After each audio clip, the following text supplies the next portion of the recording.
ಮಂಕಾಳು ವೈದ್ಯರವರು ನಮ್ಮ ಜಿಲ್ಲೆಯವರು ಭಟ್ಕಳದಿಂದ ಮೊಟ್ಟ ಮೊದಲನೇ ಬಾರಿಗೆ ಅವರ ಅದೃಷ್ಟ ಅಂದ್ರೆ ಹೇಗಿದೆ ಅಂದ್ರೆ ಪಕ್ಷೇತರವಾಗಿ ಜಿಲ್ಲಾ ಪಂಚಾಯತ್ ಸದಸ್ಯರಾಗಿ ಆಯ್ಕೆ ಆಗ್ತಾರೆ.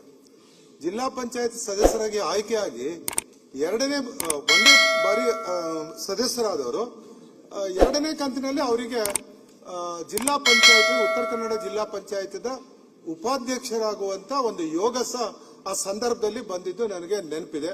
ಆ ಸಂದರ್ಭದಲ್ಲಿ ಪ್ರಾಮಾಣಿಕವಾಗಿ ಒಳ್ಳೆ ಕೆಲಸವನ್ನ ಮಾಡಿದ್ದಾರೆ ಅನ್ನುವಂಥದ್ದನ್ನ. ಅದರ ನಂತರ 2013ರ ಚುನಾವಣೆಯಲ್ಲಿ ಪಕ್ಷೇತರರಾಗಿ ಮತ್ತೆ ಗೆದ್ರು. ನೋಡಿ ಅವ್ರ ಶಕ್ತಿ ಎಷ್ಟಿದೆ ಅನ್ನುವಂಥದ್ದನ್ನ ನಾವೆಲ್ಲ ತಿಳ್ಕೊಳ್ಬೇಕು. ಆಡಳಿತ ಪಕ್ಷದವರಿಗೆ ಮತ್ತು ನಮ್ಮ ವಿರೋಧ ಪಕ್ಷದವರ ಎಲ್ಲರಿಗೂ ನಾನು ವೈಯಕ್ತಿಕವಾದಂತ ಒಂದು ಅಭಿನಂದನೆಗಳನ್ನ ಹೇಳಲಿಕ್ಕೆ ಬಯಸ್ತಾ ಇದ್ದೇನೆ.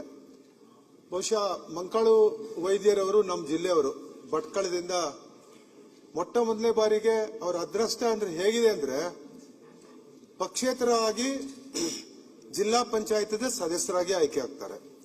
ಜಿಲ್ಲಾ ಪಂಚಾಯತ್ ಸದಸ್ಯರಾಗಿ ಆಯ್ಕೆಯಾಗಿ ಒಂದೇ ಬಾರಿ ಸದಸ್ಯರಾದವರು ಎರಡನೇ ಕಂತಿನಲ್ಲಿ ಅವರಿಗೆ ಜಿಲ್ಲಾ ಪಂಚಾಯತ್ ಉತ್ತರ ಕನ್ನಡ ಜಿಲ್ಲಾ ಪಂಚಾಯತ್ ಉಪಾಧ್ಯಕ್ಷರಾಗುವಂತ ಒಂದು ಯೋಗ ಸಹ ಆ ಸಂದರ್ಭದಲ್ಲಿ ಬಂದಿದ್ದು ನನಗೆ ನೆನಪಿದೆ. ಆ ಸಂದರ್ಭದಲ್ಲಿ ಪ್ರಾಮಾಣಿಕವಾಗಿ ಒಳ್ಳೆ ಕೆಲಸವನ್ನ ಮಾಡಿದ್ದಾರೆ ಅನ್ನುವಂಥದ್ದನ್ನ. ಅದರ ನಂತರ 2013ರ ಚುನಾವಣೆಯಲ್ಲಿ ಪಕ್ಷೇತರರಾಗಿ ಮತ್ತೆ ಗೆದ್ರು. ನೋಡಿ ಅವ್ರ ಶಕ್ತಿ ಎಷ್ಟಿದೆ ಅನ್ನುವಂಥದ್ದನ್ನ ನಾವೆಲ್ಲ ತಿಳ್ಕೊಳ್ಬೇಕಾಗ್ತದೆ, ಮಂಕಾಳು ವೈದ್ಯರ ಶಕ್ತಿ. ಅದರ ನಂತರ ಅವರು ಕಾಂಗ್ರೆಸ್ ಪಕ್ಷ ಅಧಿಕಾರದಲ್ಲಿತ್ತು, ಕಾಂಗ್ರೆಸ್ ಪಕ್ಷಕ್ಕೆ ಸೇರ್ಕೊಂಡು ಸದಸ್ಯರಾದ್ರು. 2018ರ ಚುನಾವಣೆಯಲ್ಲಿ ಗೆಲ್ಲಿಕ್ ಆಗ್ಲಿಲ್ಲ ಅಲ್ಲ ಸರ್, ಸ್ವಲ್ಪ ಒಟ್ಟಿನಲ್ಲಿ ಸೋತ್ರು. 2023ರಲ್ಲಿ ಕಾಂಗ್ರೆಸ್ ಪಕ್ಷದಿಂದ ಮತ್ತೆ ಗೆದ್ದು ಮಂತ್ರಿನೂ ಆಗ್ಬಿಟ್ರು. ನೋಡ್ರಿ, ಎರಡೇ ಬಾರಿ ಗೆದ್ದಂತ ವ್ಯಕ್ತಿ ಒಬ್ಬ ಮಂತ್ರಿ ಆಗ್ತಾರೆ ಅಂತ ಹೇಳಿದ್ರೆ ಅವ್ರ ಅದೃಷ್ಟ ಎಷ್ಟು ಚೆನ್ನಾಗಿದೆ ಅನ್ನುವಂಥದ್ದನ್ನ. ಅಷ್ಟು ಒಳ್ಳೆಯ ಅದೃಷ್ಟವಂತರು. ಅದಕ್ಕೆ ಪೂರಕವಾಗಿ ಸನ್ಮಾನ್ಯ ಅಂದಿನ ಉಪಮುಖ್ಯಮಂತ್ರಿಗಳು ಇವತ್ತಿನ ಮುಖ್ಯಮಂತ್ರಿ ಆದಂತ ಡಿ.ಕೆ. ಶಿವಕುಮಾರ್ ಅವರ ಸಂಪೂರ್ಣ ಆಶೀರ್ವಾದ ಅವ್ರ ಮೇಲೆ ಇದೆ ಅನ್ನುವಂಥದ್ದನ್ನ ಈಗಷ್ಟೇ ಸನ್ಮಾನ್ಯ ಮುಖ್ಯಮಂತ್ರಿಗಳು ಹೇಳಿದ್ದಾರೆ. ಈಗ ಮಂತ್ರಿ ಸ್ಥಾನ ಸಿಕ್ಕಿಲ್ಲ, ಈಗ ವಿಧಾನಸಭೆಯ ಉಪಾಧ್ಯಕ್ಷರಾಗುವಂತದ್ದು ಬಹಳ ಒಳ್ಳೆಯ ಯೋಗ ಅವ್ರದ್ದು.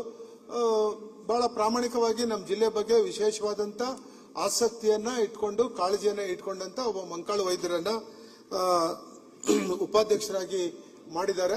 ಇದ್ರ ಜೊತೆಗೆ ಸನ್ಮಾನ್ಯ ಮುಖ್ಯಮಂತ್ರಿ ಅವರು ಮಂಕಾಳು ವೈದ್ಯರ ಬಗ್ಗೆ ವಿಶೇಷವಾದಂತ ಗಮನ ಹರಿಸಿ ಅವರಿಗೆ ಯಾವುದೇ ಪರಿಸ್ಥಿತಿಯಲ್ಲಿ ಮಂತ್ರಿ ಆಗದೆ ಇದ್ರೆ ಒಂದು ಒಳ್ಳೆ ಸ್ಥಾನ ಕೊಡಬೇಕು ಅನ್ನುವಂತ ತಿಳಿದು ಇವತ್ತು ಆ ಸ್ಥಾನ ಕೊಟ್ಟಿದ್ದಾರೆ. ನಾನು